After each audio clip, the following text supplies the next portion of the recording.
అమరావతి రాజధాని పేరుతో ప్రజలను కూటమి సర్కార్ మభ్యపెడుతోందని విమర్శించారు మాజీ ఎమ్మెల్యే కేతిరెడ్డి వెంకటరామిరెడ్డి. కూటమి పాలన గురించి ప్రజలు నిజం తెలుసుకుంటున్నారని తెలిపారు. చంద్రబాబు చేస్తున్న దోపిడీ అందరికీ తెలుస్తుందన్నారు. అమరావతి అభివృద్ధి అంటూ దోచుకుంటున్నారని, ఇదంతా ప్రజలు గమనిస్తున్నారని పేర్కొన్నారు.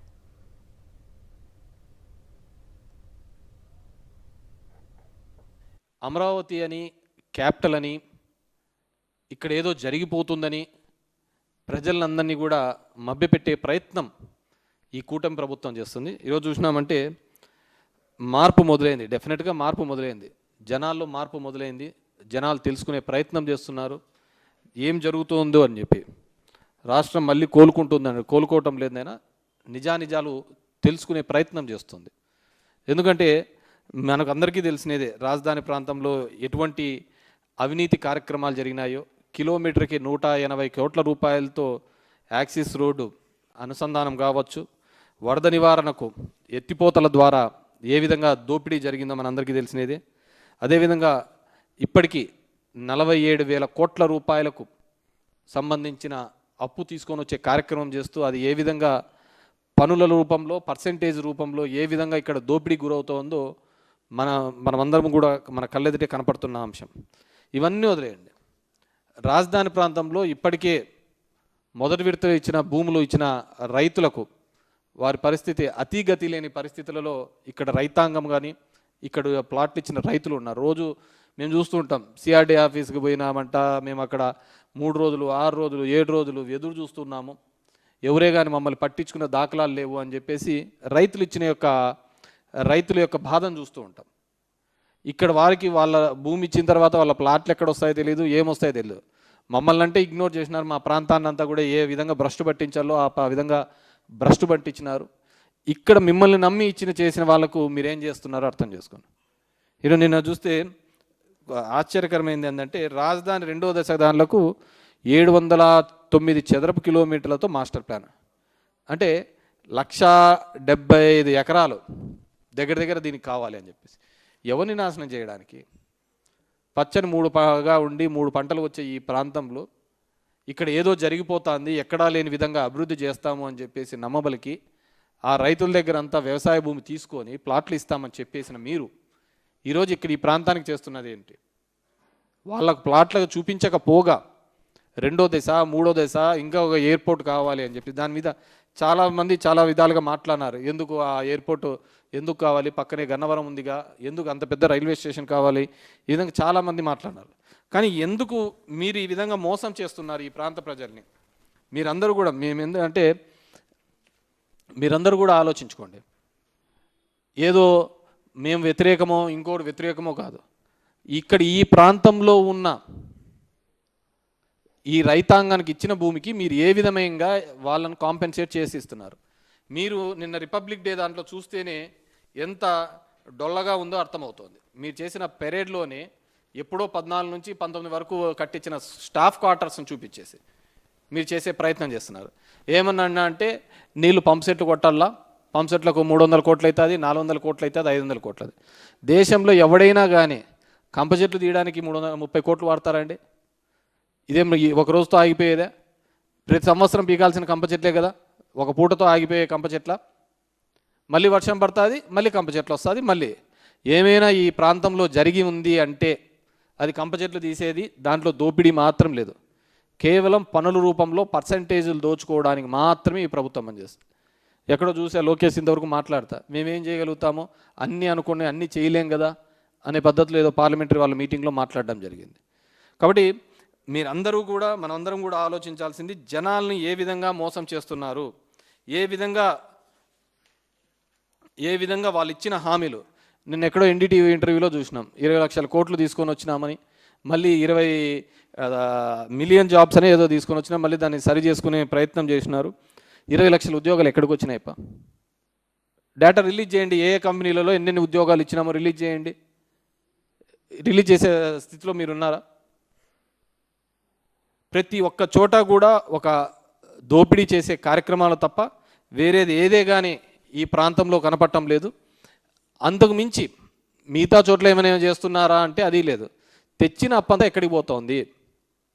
ఇక్కడ మేము అడగదలుచుకునేది ఒకటే, తెచ్చిన డబ్బులంతా ఎక్కడికి పోతున్నాయి? ఈ ప్రాంతంలో అభివృద్ధి పేరుతో తీసుకొని వస్తున్న నిధులు ఇక్కడ అభివృద్ధి జరగటం లేదు.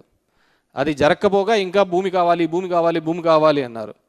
మీరు చేస్తున్న దానికి చూస్తుంటే ఇటువైపు నెల్లూరు సరిపోదు, ఇటువైపు చూస్తే భీమవరం వరకు కూడా భూములు సరిపోవు.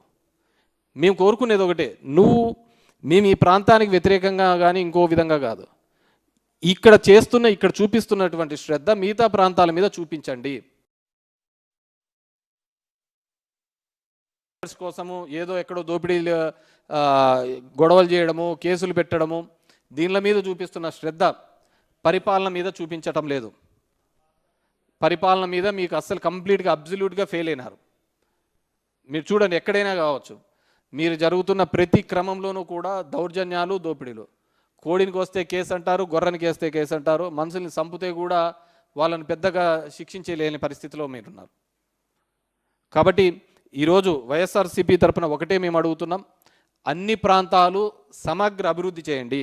కేవలం పేపర్ల మీద కాదు, ఫీల్డ్ లెవెల్లో అభివృద్ధి చేయాలి. ఈ రిపబ్లిక్ డే రోజు, 77th రిపబ్లిక్ డే రోజు ఇప్పటికైనా మీరందరూ కూడా, ఎందుకంటే ఎవరైనా ప్రెస్లో రాస్తా అంటే, ప్రెస్లో మాట్లాడుతూ ఉంటే వాళ్ళను జైళ్ళలో వేస్తున్నారు. ఎక్కడ ఏ దాని మీద ఉందో నాకు అర్థం కావటం లేదు. ఇంకా 77 సంవత్సరాల స్వతంత్ర భారతంలో ఇంకా ఈ అరాచక పాలన ఏంటో నాకు అర్థం కావటం లేదు. ఇంకా మభ్యపెట్టడం, మోసం చేయడం, ఒక నెరేటివ్ని బిల్డప్ చేసి దాని మీద ఎస్టాబ్లిష్ చేసుకుంటూ పోతుంది ఈ ప్రభుత్వం.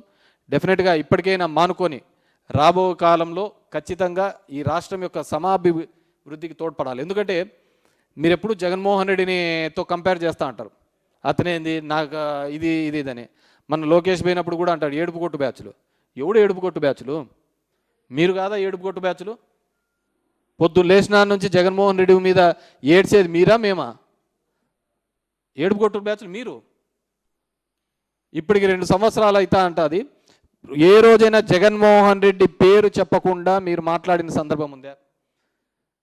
మీరు ఈ ప్రాంతంలో చేసిన అభివృద్ధి కానీ, ఈ ప్రాంతంలో చేసిన ఈ పనిని నేను చేశాను, ఈ అభివృద్ధి నేను చేశాను, ఈ కాలంలో సంక్షేమం ఇది చేశాను చెప్పుకునే కాలం ఉందా? లేదు కదా.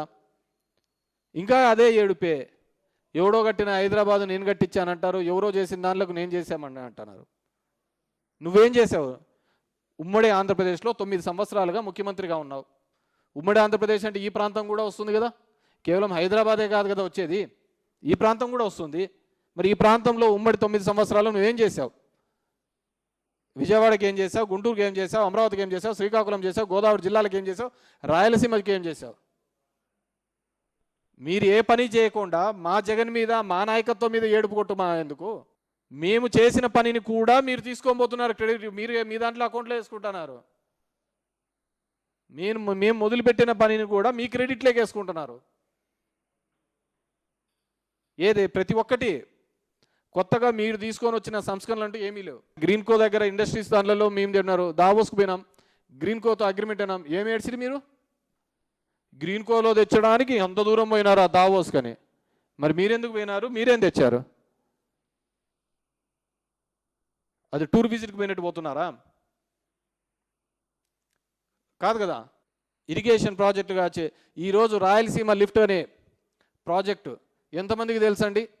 ఆ రోజు జగన్మోహన్ రెడ్డి గారు అంత పెద్ద ఎత్తున మొదలు పెట్టాడని చెప్పి మన రేవంత్ చెప్పేంత వరకు చాలామందికి రాయలసీమలో 70% మెంబర్కి తెలియదు. అవునా కదా. 17 మెడికల్ కాలేజీలు మేము అంతగా కట్టించాము, అంతగా చేశాము అని చెప్పేసి 60% జనాలకు తెలియదు. మేబీ ఆ నియోజకవర్గ ప్రజలకు తెలిసి ఉంటుందేమోనా. కానీ మొన్న మీరు పీపీపీ చేయడంతో మేము జనం దగ్గరికి వెళ్ళడము, జనం దగ్గర నుంచి వెళ్ళి ఆ హాస్పిటల్స్ చూపించే ప్రయత్నం చేయడంతోనే కదా ఈరోజు జనాలకు అందరికీ తెలిసినది. ఇదే జగన్మోహన్ రెడ్డి గారు రీసర్వే మొదలుపెట్టి చేసి 1924 తర్వాత మళ్ళీ 100 ఏళ్ళకు జగన్మోహన్ రెడ్డి గారు పెట్టి చేస్తే దాని మీద ఏమేమో అనరి. మీ భూమి లాక్కుంటాడు, ఇది ల్యాండ్ టైటిలింగ్ కాదు, ల్యాండ్ గ్రాబింగ్ యాక్ట్ అని చెప్పి లడ్డు వ్యవహారంలో కూడా ఎవరికైనా కొద్దిగా కామన్ సెన్స్ ఉందా? దేవుడి గురించి ఈ హిందూ సమాజంలో అక్కడ ఏం జరిగిందో తెలియక, ఆ రిపోర్ట్ ఏ విధంగా ఉందో తెలియదు, అక్కడ ఏం జరిగిందో తెలియదు, ఆ లడ్డులో ఏం కలిపారో తెలియదు, దాని మీద ఇన్వెస్టిగేషన్ చేయకుండా ఎవరో వచ్చి డిప్యూటీ వచ్చి నీ చెవిలో గొనుగుతే, వెంకయ్య చౌదరి వచ్చి నీ చెవిలో చెప్తే, ఒక ముఖ్యమంత్రిగా పబ్లిక్ దీని మీద దాంట్లో ఒక పంది కొవ్వు ఉందంటావు, ఈ కొవ్వు ఉందని నువ్వు మాట్లాడతావా? నువ్వు అదే హిందువులు ఇచ్చే గౌరవం? సనాతని నువ్వు అదా చెప్పేది? అయోధ్యకు పంపించిన లక్షల అడ్లలో కొవ్వు ఉందని ఏ విధంగా చెప్తారు? అది ఈ హిందూ సమాజాన్ని అవహేళన చేసినట్టు కాదా? భక్తుల యొక్క మనోభావాలు దెబ్బతీసినట్టు నీకు తెలియదు, నిజంగా ఏముందో కూడా తెలియదు, ఊరికే గాలి మాటలే కదా.